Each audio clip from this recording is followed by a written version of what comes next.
Olá a todos e todas. Esse é o nosso encontro Reflexões à Luz do Espiritismo.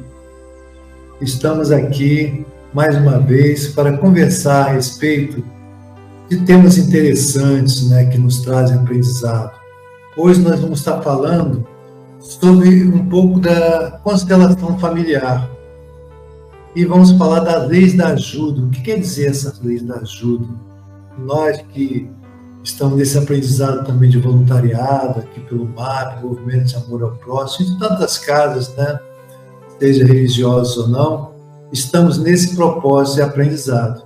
E hoje nós temos uma convidada muito especial, Ela é formada em Direito, ela tem graduação, pós-graduação em Direito Civil, Processual, é consteladora, é de Goiás, de Goiânia, facilitadora de constelação familiar e vários outros aspectos de formação e também atua no movimento espírita. Então estamos falando da Alessandra Fabiola Grossara, a nossa querida Fabiola. Olá, Fabiola, seja muito bem-vinda, já agradecendo a sua presença aqui, a sua participação. Bom dia, Ubirajara, bom dia a todos do MAP e a todos que estão nos vendo, nesse momento, em outros momentos.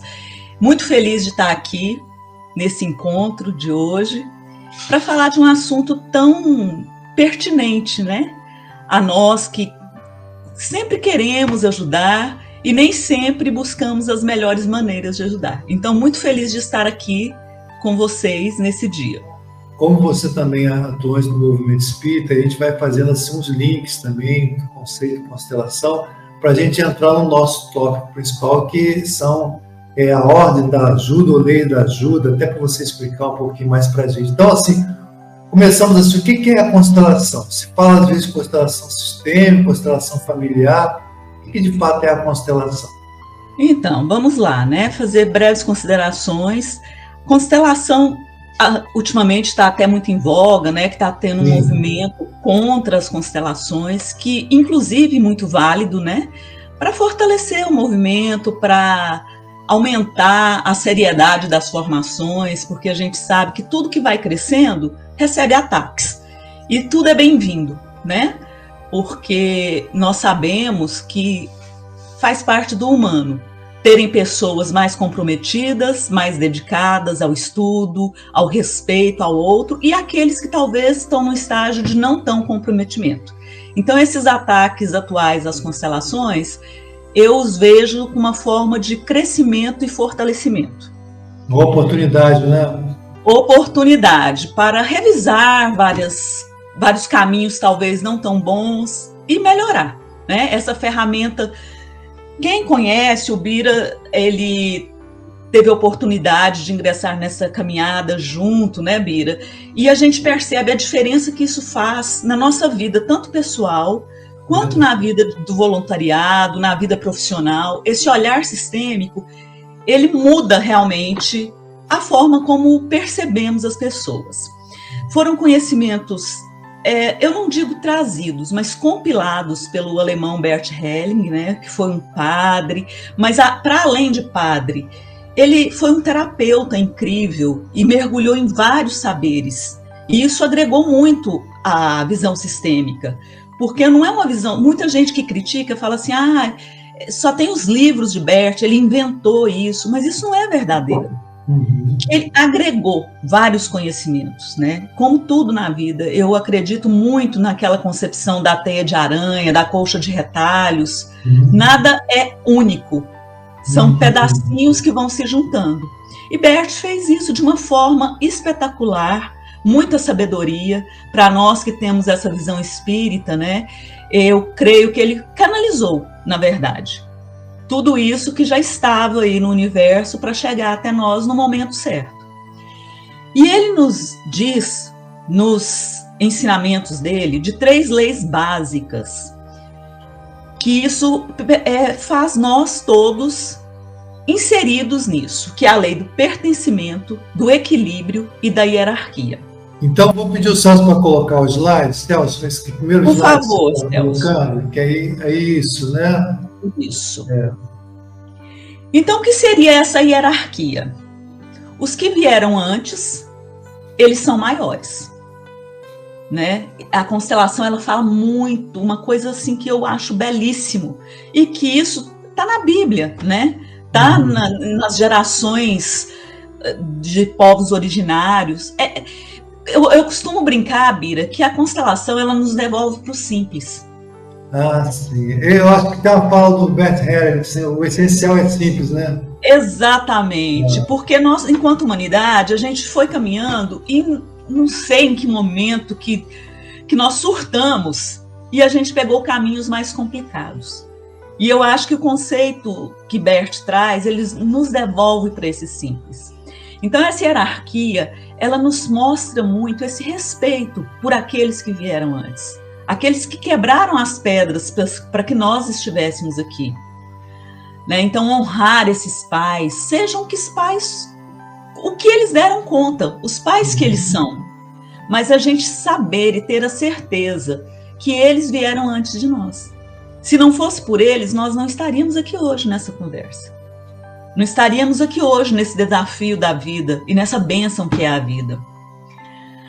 Aí a segunda ordem, eu vou passar brevemente por esses conceitos, porque a nossa conversa aqui hoje, fundamental, é sobre as ordens de ajuda. Isso, nós só vamos dar uma pincelada nesses conceitos da ordem do amor, porque elas são os pilares básicos da visão sistêmica, né?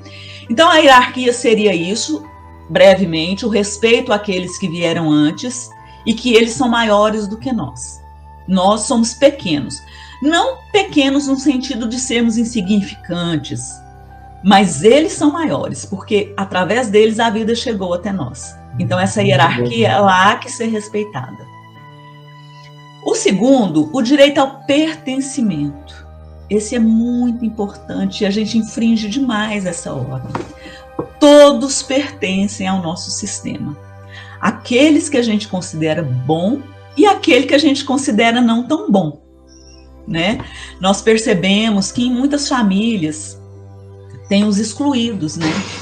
Talvez aqueles que se envolvem em vícios, em crimes, né? São pessoas que, ao nosso olhar, são pessoas que cometem coisas que nós não concordamos. E a família tem uma tendência natural a excluir, a não falar sobre essas pessoas. Isso gera um desequilíbrio muito grande, porque todos têm direito de pertencer ao sistema.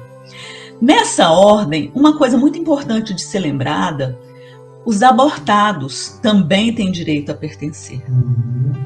Essa questão do aborto é delicada, né, Bira? Que bastante, a mulher, ela carrega um fardo muito grande nessa questão do aborto, sejam abortos provocados ou aborto espontâneo, mas parece que ainda a nossa sociedade coloca de uma forma que esses abortados têm que ser esquecidos. Não dão o direito à mulher de falar sobre isso, tem uma carga de julgamento muito grande. E isso causa uma ruptura no sistema, que é prejudicial a todos que pertencem ao sistema. Então, lembrar que excluir aqueles que nós não julgamos tão bons, e incluí-los, e incluir também os abortados, isso é essencial para que o sistema flua em harmonia. Porque Bert nos ensina que tudo caminha para o amor e para o equilíbrio. Assim também nós aprendemos com essa abençoada doutrina espírita, né? O nosso caminho é para a luz. Então, fala da lei de amor, né? O Evangelho fala da lei de amor. Então, só que às vezes, para a gente atingir esse ponto de equilíbrio, há que se ter muitos desequilíbrios. E quando a gente exclui alguém que pertence ao nosso sistema, de alguma forma, aquela pessoa vai ser incluída. Talvez ela será incluída por uma doença que um filho nosso vai ter. É uma forma dele estar incluindo aquele irmão que foi abortado e nunca foi mencionado naquela família. E aí está falando já em questão de sintomas, né? Também, porque a constelação nos ensina que muitas vezes, para que haja equilíbrio nesse sistema, aparecem doenças.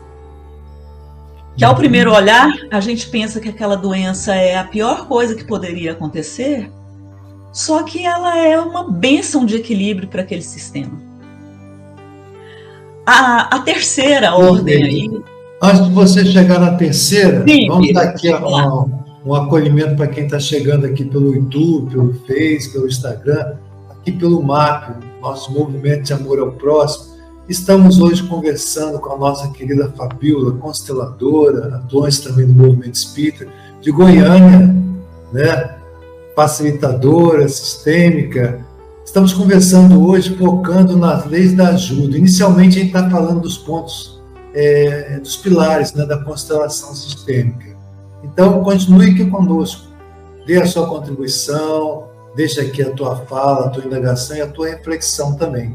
Então, continuando, Fabíola, então estamos entrando agora na questão do equilíbrio entre dar e receber, que é muito importante, né?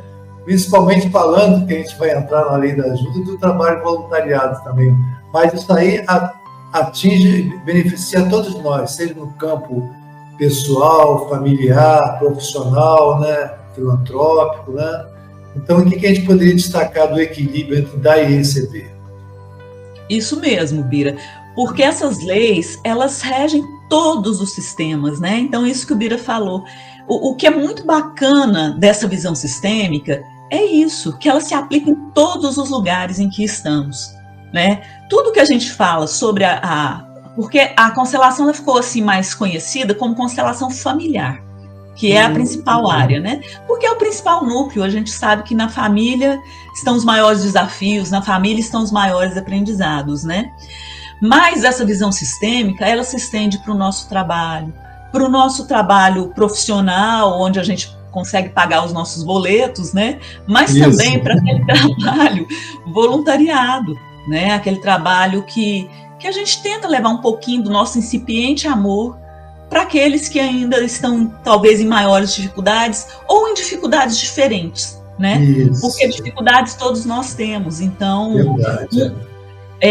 uma coisa assim, muito importante que a constelação nos traz também é a humildade de nos percebermos iguais, né? A gente vai falar mais disso adiante, mas a importância da gente não se colocar como superior, que nós espíritas, às vezes, né, temos em determinados momentos um ego, assim, vem aqueles lampejos de achar que, porque nós estamos ali como voluntários, às vezes a gente é superior àquele assistido que está precisando. Isso, a arrogância, né, também. Arrogância. Isso é uma mentira enorme, que todos nós sabemos, mas que às vezes, na nossa fragilidade, a gente ainda cai nesse lugar, né? E essas reflexões são importantes para a gente ficar mais vigilante. Isso mesmo, verdade. E essa lei que ele traz, o equilíbrio entre dar e o receber, ela também nos dá uma visão muito importante. Todas as relações, elas devem ser equilibradas. Por exemplo, né, as relações de casal, que por vezes são tão conflituosas, né? Tem que se ter um equilíbrio muito grande. Porque a relação de casal, ela é uma relação de iguais. Então, tem as diferenças do masculino e do feminino, mesmo em casais homoafetivos, a gente sabe que tem papéis mais masculinos ou mais femininos, né?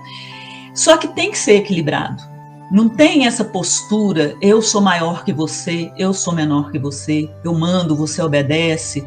Isso é a pitada para o fracasso da relação, né? Então, esse equilíbrio ele é muito importante.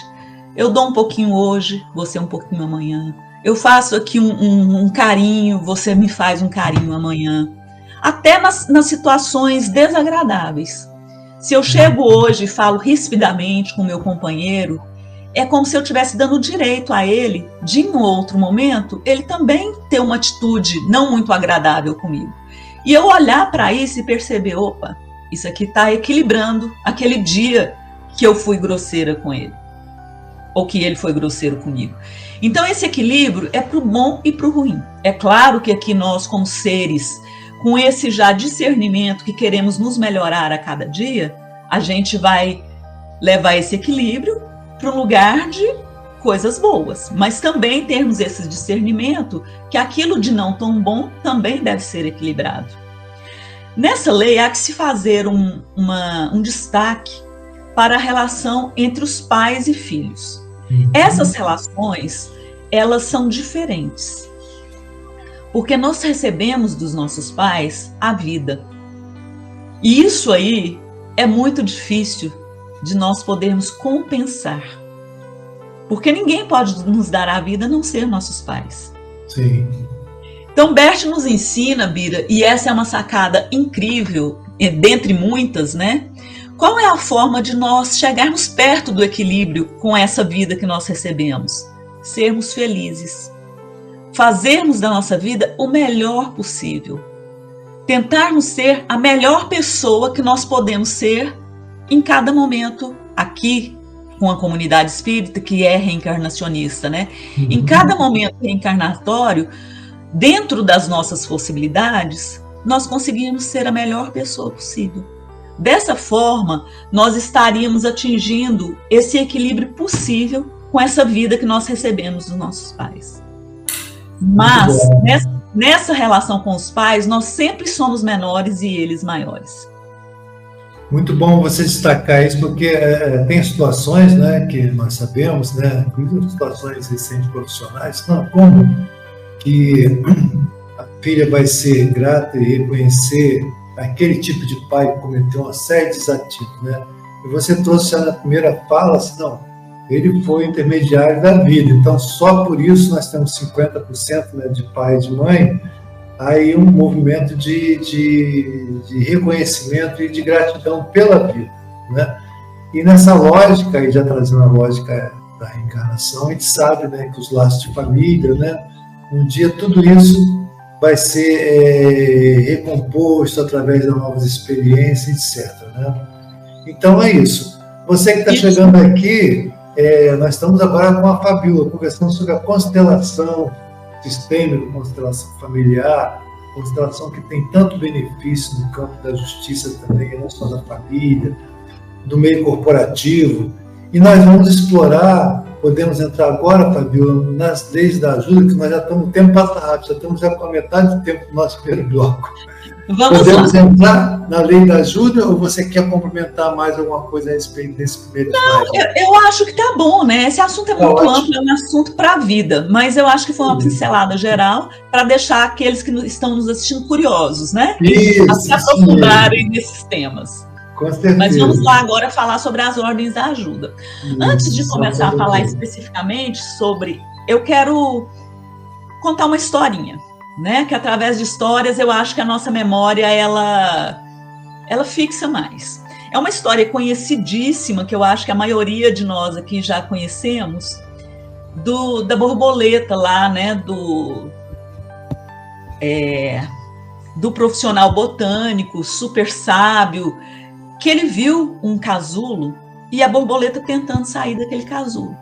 E ela se esforçando ali, não estava conseguindo, né? E ele observou aquilo e o coração consternado, eu preciso ajudar essa borboleta. O que ele fez? Pegou um estilete e foi lá e abriu aquele casulo para ajudar aquela borboleta a ter mais facilidade para se libertar daquele casulo. Para sair do casulo. Para surpresa dele, ele observa que quando ela abre as asas, ela não consegue voar, porque ela ainda não estava pronta para o voo. E aí ele ficou tão triste, porque a intenção dele era só ajudar aquela borboleta. E naquela vontade imensa de ajudar, ele se precipitou. Ele abriu aquele casulo antes da hora. Ele poupou aquela borboleta de fazer um esforço necessário. E nessa pressa, ele prejudicou muito essa borboleta. E ficou muito consternado, se sentindo muito culpado. Então essa história, ela é muito assim, ela figura muito, ela é muito emblemática do que nós vamos conversar aqui agora, nesse momento, sobre as ordens da ajuda. Muito bacana, essa ilustração muito rica, né? Mostra exatamente o tempo de cada um, a situação, né? Exatamente. E o respeito e a humildade que o ajudante deve ter, né, Bira? Porque muitas vezes nós somos movidos por o coração cheio de boas intenções, e a gente às vezes prejudica aquele que vai receber aquela ajuda, e também nos prejudicamos. Verdade. Bert Helling tem um livro, está até aqui comigo, não sei se ele vai aparecer bem aí, acho que vai dar um reflexozinho, mas esse livro, ele fala sobre essas ordens, as ordens da ajuda. E nesse livro, ele escreveu assim, mais direcionado para os terapeutas, para as pessoas que trabalham diretamente com a ajuda, né? Então são passos assim, em determinados momentos mais direcionados aos terapeutas, mas como nós dissemos aqui anteriormente, todo esse conhecimento sistêmico, ele se aplica em todos os lugares que estamos. Então essas ordens da ajuda, elas se aplicam aos relacionamentos familiares, aos relacionamentos profissionais e aos relacionamentos profissionais e, no nosso caso aqui, né, nessa comunidade MAP, aos relacionamentos do voluntariado, do trabalhador na casa espírita, do trabalhador voluntário. A primeira dessas ordens, dar apenas o que se tem e somente esperar e tomar o que se necessita. Olha que legal, o Celso colocou o livro. Celso é nota 1000. Eu estou colocando, falar em nota 1000, Celso, eu mandei para você agora o currículo da Fabíola, e se você autorizar, Fabíola, a gente pode botar aqui o teu e-mail ou algum contato da rede social, que depois alguém quiser fazer contato com você, pode fazer. Então, se você quiser deixar também Instagram, alguma coisa, você coloca e o Celso depois registra aqui, tá bom? Claro, claro, sim. Estou disponível para a gente conversar, seja em que canal for. Então, olha a potência dessa frase, né? Dar apenas o que se tem e somente esperar e tomar o que se necessita.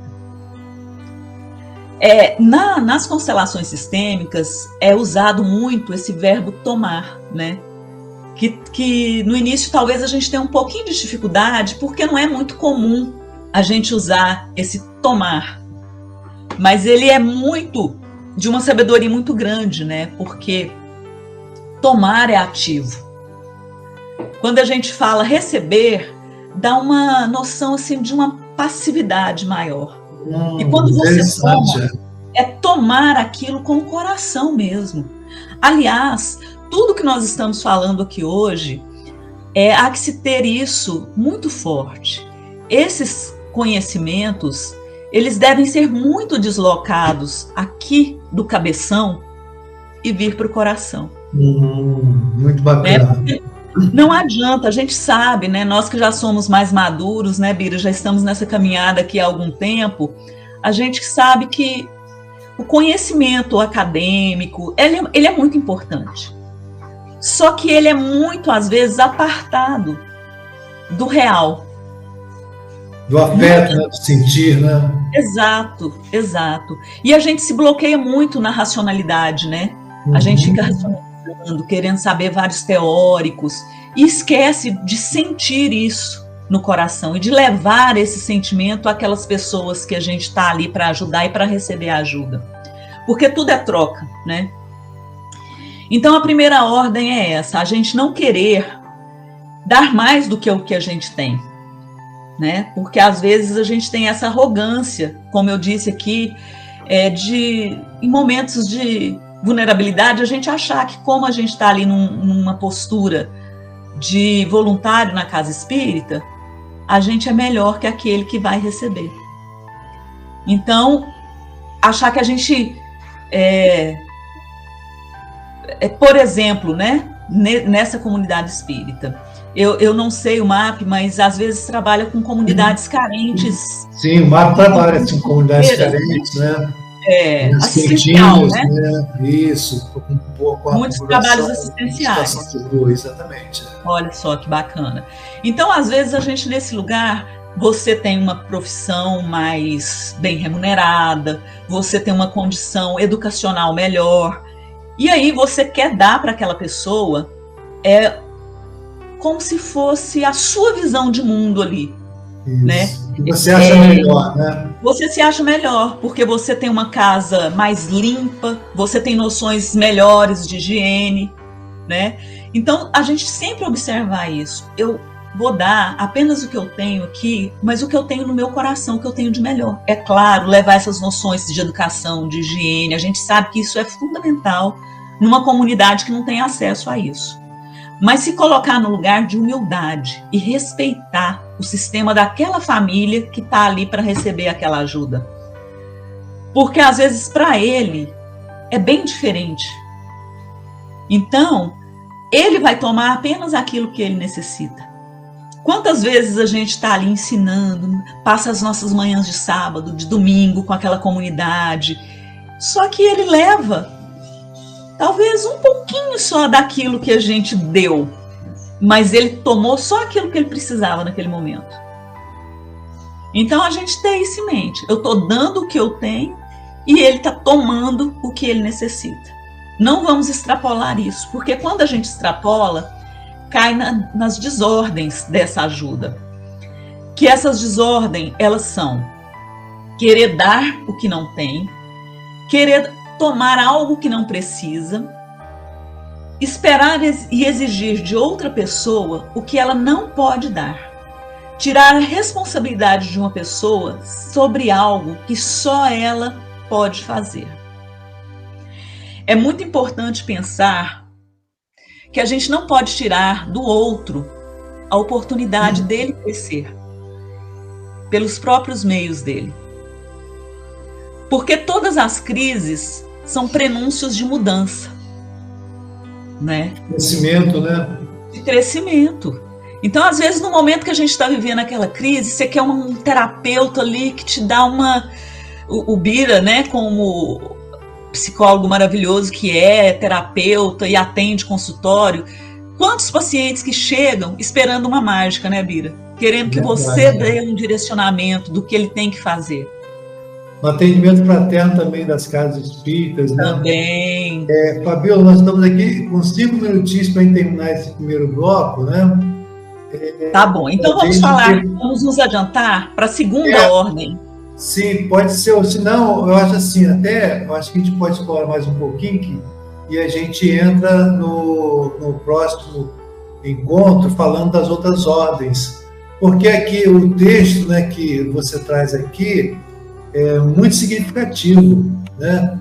Portanto, a desordem aqui acontece quando uma pessoa quer dar o que não tem e a outra quer tomar algo que não precisa. Isso é muito rico, né? Muito rico, né? Também ocorre quando a pessoa não pode dar algo porque tiraria da outra algo que só ela poderia fazer. Aqui eu acho que tem a ver com a ilustração da borboleta, não tem? Sim. Exatamente isso aqui. O cientista lá, o pesquisador, ele quis ajudar e às vezes isso acontece. Estou lembrando uma situação agora, Fabio, nós tivemos dependência química há muito tempo, né? Um médico lá do Espírito Santo, período que a gente estava começando a discutir muito isso, e ele viu um menino que estava numa situação de rua, né? Usuário, etc. Então, não vou ajudar esse adolescente, levou para dentro de casa. O que aconteceu? Não prestou. Virou a casa, não ajudou nenhum nem outro. Você acha que esse exemplo aí cabe, né, nessa primeira ordem da ajuda? Você acha que esse exemplo ilustra aquilo que a gente quer tirar? Muito. É a nossa ânsia, né, na verdade, né, Bira, o nosso ego, né, da gente se dar, às vezes, mais importância do que a real que a gente tem. Então, e o respeito, né? Respeitar aquele que vem buscar ajuda, que ele vai tomar só aquilo que ele precisa. E às vezes a gente quer já dar tudo, né? A gente quer, quando vem um assistido ali no posto espírita, a gente já quer melhorar a vida dele econômica, já quer melhorar, colocar ele numa escola, já quer que ele conheça o evangelho, e a gente ter esse respeito pelo outro. A gente vai falar mais na frente disso, que ele pode tomar, naquele dia que ele busca aquele posto de assistência, é só aquela sopa que ele pode receber. Aquele dia ele está pronto só para isso. Ele precisa só daquele alimento para o corpo, que às vezes ele ainda usa substância. Ele está doido para dar uma fortalecidinha ali, para ir para a rua usar uma substância. E a gente, assim, naquela tristeza, eu falhei. Porque hoje ele veio aqui no posto e ele voltou para a rua. A gente não fica com essa sensação de que... É verdade, lidar com a frustração, né? É verdade. Exatamente. Então, isso é muito importante, a gente se auto-observar o tempo todo. E saber que a gente só pode dar o que a gente tem e o outro só pode tomar o que ele precisa. É isso mesmo. Fabíola, estamos chegando aqui ao finalzinho, mas eu queria lembrar uma passagem do filme, primeiro filme do livro Nosso Lar. Nós fizemos aqui uma gravação falando sobre o filme Agora Mensageiro, com a Lívia, né, que é uma professora de música aqui do Rio de Janeiro, atuante no movimento espírita, mas tem uma passagem no Nosso Lar, no livro, onde lá um espírito tenta entrar num posto de atendimento, vamos simbolizar assim, e o André Luiz fica numa visão crítica, assim, porque não deixaram ele entrar. Não, por que não deixa? Ele está pedindo. Aí os mentores foram ampliar a visão dele. Olha só, perceba mais o estado, como ele está. Então, se ele entrasse ali, ele não ia ser ajudado, ia atrapalhar também a muita gente. Então, é um cuidado que a gente tem que ter com esse nosso ímpeto, né, nesse um certo furor, né, misturado com imaturidade, né, a nossa inexperiência, arrogância, orgulho, tudo junto e misturado, de querer tirar aquele e fazer com que ele faça aquilo que a gente acha que é certo. Então, nesse primeiro nosso encontro, você que está nos acompanhando aqui, estamos concluindo esse primeiro encontro falando da Lei da Ajuda, mas não perca o nosso próximo encontro. Então, deixo aqui, Fabíola, que você possa dar o seu até logo, para que a gente possa ter continuidade no próximo encontro a falar das leis da ajuda. É isso, gente. Tudo ótimo até aqui e vamos seguir em frente. Vamos para o nosso próximo encontro discorrer um pouquinho mais sobre esse assunto. É isso. Agradecemos a você. Até breve. Isso. Agradecemos a você que acompanhou aqui pelo MAP, né? Instagram, Face, né? YouTube. Compartilhe também, coloque esse vídeo, compartilhe com pessoas que sempre vão ser beneficiadas, como nós estamos sendo beneficiados aqui. Então, muita luz, muita paz, paz e bem, paz.